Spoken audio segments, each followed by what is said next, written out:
بحرمة النبي المصطفى سيدنا محمد صلى الله عليه وسلم وعلى آله وصحبه وذريته وأزواجه وأهل البيت أجمعين ولكافة الأنبياء والمرسلين ولجميع الشهداء والصالحين ولجميع شيخنا ولجميع أستاذنا ولأبينا وأمنا ولجميع أهلنا سيدهم الفاتحة Assalamualaikum warahmatullahi wabarakatuh. Bihamdihi subhanallahil azim. Allahumma salli ala sayyidina Muhammad nuruz zati wa sirri sarri wa bisairil asma'i wa sifati wa ala alihi wa sahbihi wa sallim adada khalqi wa adada nafsi wa jinata ars wa minada kalimati ya rabbal alamin. Baiklah saudara-saudaraku billah, dalam proses kehidupan yang namanya susah dan senang seiring dengan perjalanan kita. Kadang saat ini kita menangis, besok kita akan tertawa. Tapi kita di sini dilatihkan bagaimana rasa qalbi, rasa hati hanya bergantung kepada Allah. Jadi selalulah baik sangka tentang apa yang Allah irodahkan di muka bumi. Kadang kelihatannya satu bingkisan itu indah, kadang dalamnya belum tentu asik.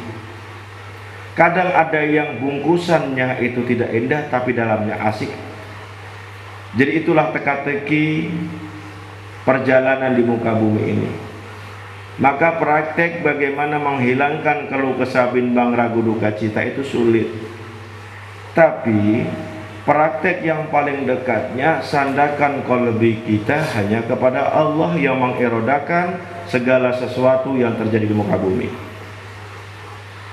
Allah berfirman di dalam surah Al-Baqarah ayat 216, mungkin kamu enggan, tidak menyangkai, tidak menyukai sesuatu padahal itu baik bagimu. Inilah yang kita bilangkan teka-teki hidup di muka bumi.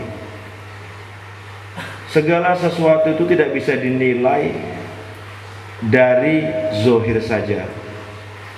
Kita merasa ujian itu teramat berat menurut kita, tapi Allah punya teka-teki di dalam perjalanan tersebut. Allah punya hadiah kepada kita untuk memang benar-benar kepada Allah. Di dalam surah An-Nisa ayat 19 Allah berfirman, mungkin kamu enggan, tidak menyukai sesuatu, sedang Allah telah menjadikan pada apa yang tidak engkau sukai itu kembalikan sebenarnya sebanyak-banyaknya. Jadi maksud kalimat di sini dijelaskan lagi dari Jabir radhiyallahu anhu, berkata Rasulullah sallallahu alaihi wasallam, siapa yang dapat melakukan husnuzon, baik sangka kepada Allah, sehingga tiada ia mati kecuali tetap dalam husnuzon terhadap Allah, maka harus berbuat demikian. Jadi prakteknya segala macam batu sandungan ujian di muka bumi ini tadi, kita harus baik sangka kepada Allah, karena kebaikan dan keburukan adalah satu ujian bagi orang-orang yang berjalan ke hadirat Allah, ya. Jadi praktek kebaikan dan keburukan itu adalah suatu tentara yang diutus Allah untuk menguji kita. Untuk menguji kita, tetapkah rasa batin kita hanya kepada Allah. Jadi pesan dari ayat tersebut, bagaimana kita selalu baik sangka hanya kepada Allah. Nabi Allah Nuh, seorang Nabi Allah Yunus, seorang Nabi dan Rasul, ya, ini juga mendapat ujian yang sangat luar biasa. Jadi kenapa Nabi Allah Yunus bisa keluar dari perut ikan hiu tersebut? Karena rasa batinnya selalu ingat kepada Allah, ya. Jadi kita begitu juga di dunia yang penuh permainan macam ragam keindahan yang menurut nafsu kita itu indah, sadarkanlah hati kolbi kita dengan rasa batin hanya kepada Allah, supaya kita bisa melewati ujian-ujian yang Allah berikan kepada kita. Suatu ujian, satu sandungan yang Allah berikan kepada kita, supaya kita sadar bahwasanya hidup ini ada yang mengatur. Itu kan satu hidayah yang sangat luar biasa sebenarnya kepada kita. Maka apabila kita latih qalbi kita hanya kepada Allah dengan jalan wiridan dan zikrullah, di sini pertolongan Allah itu dekat. Karena makna daripada zikir adalah ingat. Makna yang pertama ingat, makna yang kedua dekat. Kalau sudah dekat kepada Allah, rahimnya Allah akan berlaku secara perjalanan syar'i di muka bumi ini. Jadi yang namanya kehidupan, baik sangkalah kepada apa dan siapapun, ini adalah praktek perlatihan kita hanya kepada Allah. Bagaimana praktek caranya baik sangka? Hadirkan, hidupkan hati, qalbi kita, sir batin kita untuk selalu mengingat dan berzikir hanya kepada Allah. Contoh, kita praktek tahlil, kata Rasulullah, Abdul zikri fa'lam annahu la ilaha illallah. Maka sebaik-baik zikir yang paling abdul, lebih baik adalah la ilaha illallah. Di saat kita mengatakan la ilaha illallah, la ilaha illallah, lisan bertalkin kepada qalbi.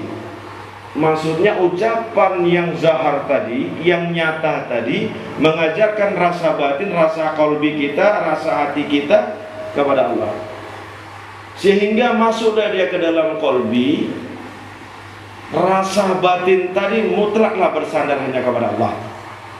Ya, la ilaha illallah, la ilaha illallah. Jadi rasa lisan, ucapan lisan, ataupun zikir zahar tadi, ataupun zikir yang nyata tadi, mengajarkan rasa batin bersandar kepada Allah, supaya kuat rasa qalbi tadi, rasa hati tadi, memancarkan satu energi cahaya yang mendapat rahimnya Allah ataupun rahman rahimnya Allah.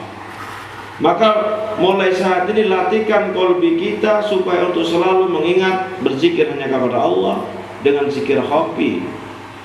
Jadi tadi zikir zahar tadi mengajarkan supaya masuk ke dalam menjadi khafi, ya. Sehingga kalau memang sudah benar ingatannya kepada Allah, disinilah praktek-praktek nabi-nabi terdahulu. Nabi Yunus bisa keluar dari perut ikan karena zikirnya tidak pernah putus kepada Allah. Nabi Ibrahim selamat dari bakaran api sebab zikirnya, hubungan rasa batinnya tidak pernah lepas kepada Allah. Begitu juga ancaman-ancaman kepada Habibullah Muhammad SAW bisa selamat dari kepungan kafir Quraisy disebabkan rasa batinnya berhubung kepada Allah. Begitu juga lah saudara-saudara billah, jika kita menjalin dunia yang penuh tipu daya, dunia yang penuh keindahan, namun hasilnya tidak seperti itu, hadirkan rasa batin hanya kepada Allah supaya Allah yang menjaganya setiap perjalanan. Sehingga sendi-sendi kehidupan kita, sendi-sendi tubuh kita berisikan energi zikrullah. Ingat ya, kaidah zikir artinya ingat. Ingatan tadi tidak pernah putus, tidak pernah lepas daripada Allah. Kalau kita sudah mengatakan Allah, kita harus paham bahwasanya Allah yang mengatur segala-galanya. Yang namanya insan, la haula wala quwata illa billah, tiada daya dan upaya kecuali dengan izin Allah. Jadi yang berlaku di muka bumi adalah kenyataan iradanya Allah. Kenyataan iradanya Allah. Maka praktek baik sangka kita benar. Kalau qalbi kita selalu hidup, selalu hadir billah atau sadar billah, selalu hadirnya hati dengan ingat kepada Allah, insya Allah sholat enggak terganggu karena ingatannya hanya kepada Allah. Ya, kadang sholat yang simpel hanya berapa menit aja kita terganggu. Maka untuk menghindari itu perbanyaklah zikrullah, perbanyaklah sadarkan segala sesuatunya hanya kepada Allah. Jadi ujian seperti apapun yang Allah berikan kepada kita, selalulah baik sangka, selalu baik sangka dengan hukum Allah. Kadang satu bungkusnya buruk namun di dalamnya sangat luar biasa. Ada yang bungkusnya bagus tapi dalamnya tidak luar biasa.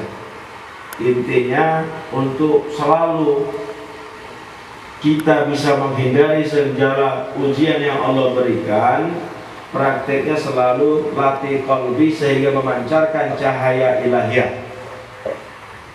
Jadi kalau kita berbicara tentang hukum akal, di sini banyak yang nggak masuk di akal, tapi ada kharijul adal. Ini sudah permainan perasaan etikat. Maka praktekkanlah selalu rasa batin berhubung kepada Allah dengan jalan zikrullah, rasa batin berpasrah hanya kepada Allah. Inti dalam setiap pengajian dan perjalanan, jangan pernah merasa mampu, karena kemampuan itu mutlak daripada Allah. Jadi kolbi tadi hidupnya, kalau dia nggak pernah diasah dengan zikir kolbi ataupun zikir khofi, bagaimana kolbi mau hidup? Bagaimana berhubung kepada Allah? Bagaimana mau dekat kepada Allah? Yang ada di dalam ingatan akal kita hanya melarang-melarang.